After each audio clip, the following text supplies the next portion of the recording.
This is a practice sheet for piping straight lines, circles, and swags. And you can do drop flowers and petals on this one too. This just has some basics. And I'm using a plexiglass sheet over the top of it so that I can scrape the icing off and then use it over, because this is air dry buttercream. There's no dairy in it, and it's good for practicing. Now this is the straight tip, and you can see how when I start, I'm touching the tip of the piping tip onto the plexiglass, and then I'm raising it up and kind of letting the string drop. So you don't want to drag the tip of the piping tip along the cake when you're doing this. And it's the same thing here. I'm piping it, I'm squeezing the icing, I'm squeezing the piping bag, and I'm letting the string drop. And you can see how slow I'm going here. And part of this is that I'm trying to see where it's going. But you need to take your time.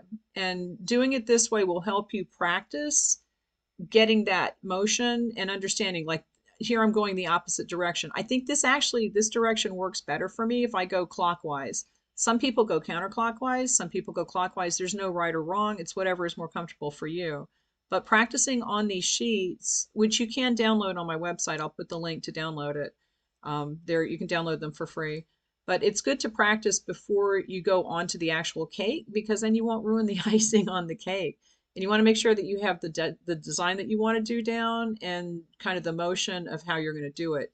Take your time, practice until you feel comfortable, and don't be afraid to, like here I'm changing the piping tip. I'm going to do a different tip. This is a drop flower, but see, this will help you kind of learn the amount of pressure that you have to put on the piping bag to squeeze out the amount of icing that you want. And here I'm going to pipe a shell border just to practice that.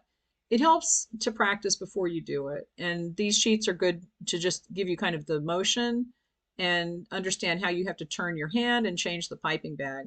So I'll let you keep watching this, but I am going to do another swag, and like a double swag and some petals down at the bottom. But you can just watch that. I don't need to tell you what's going on.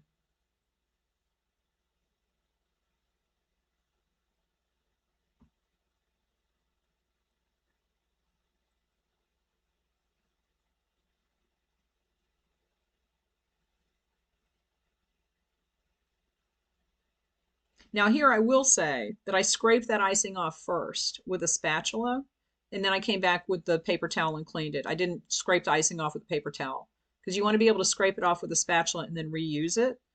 And that's the idea of using the plexiglass.